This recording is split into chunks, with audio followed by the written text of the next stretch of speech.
Peace be with you. Dear friends, welcome to Living Flame Daily Gospel Reflections for Friday after the Ash Wednesday. Gospel according to Matthew chapter 9, verses 14 to 15.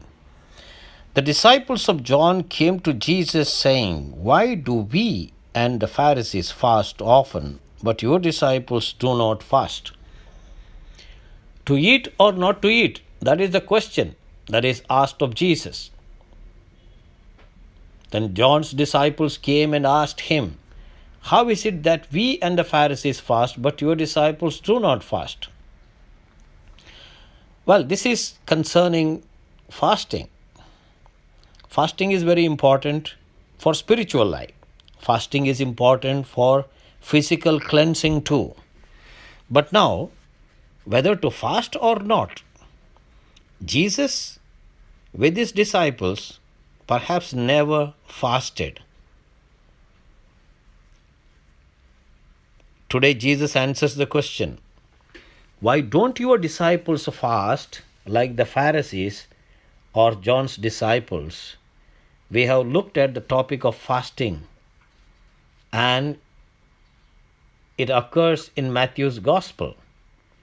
The first time was Matthew chapter 4, verse 2, when Jesus was tempted by the devil in the wilderness, and he had fasted 40 days and 40 nights, and then the devil came to tempt him. The second time was in Matthew's Gospel, chapter 6, verses 16 to 18. Jesus said, "Whenever you fast, do not put on a gloomy face as hypocrites do, for they neglect their appearance so that they will be noticed by men when they are fasting. Truly I say to you, they have their reward in full. But you, when you fast, anoint your head and wash your face, so that your fasting will not be noticed by people, but by my Father who is in secret, and your Father who sees what is done in secret will reward you." Now, this gospel helps us to understand what really Jesus meant by fasting. Fasting is done, Jesus replies. The wedding guests cannot mourn as long as the bridegroom is with them, can they? The days will come when the bridegroom is taken away from them, and then they will fast. Real answer and clear answer. That is what we understand. Jesus' approach to life is radical. It is to the heart. By fasting, we are not pleasing God. Rather, we are trying to better ourselves. That's why wedding guests can't possibly mourn while the bridegroom is present. You don't fast when the bridegroom has arrived. You fast if the bridegroom isn't present in your life. There were many laws concerning fasting in the Old Testament, but Jesus brings a new law. That is, as long as you are with God and you follow God's commandments, that means you are attached to God, you walk with God, you do not require to fast. Fasting is to purify oneself so that a person can come closer to God.